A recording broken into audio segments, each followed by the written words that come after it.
Ryano Goslingo kliūtis, parkūras ir jis tiesiog šiandien taip puikiai atrodo. Jeigu aš įveikčiau šitas kliūtis, aš gaučiau ženkliuką, kuris patvirtintų, jog aš esu Ryanas Goslingas. O tai yra mano svajonė.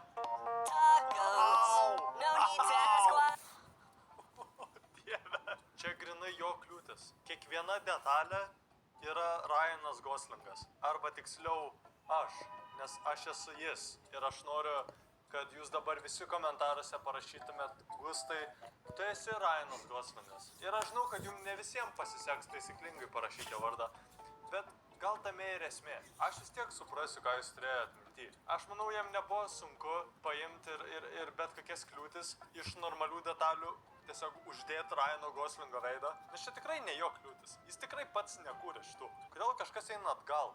Ar aš ne toj pusėj?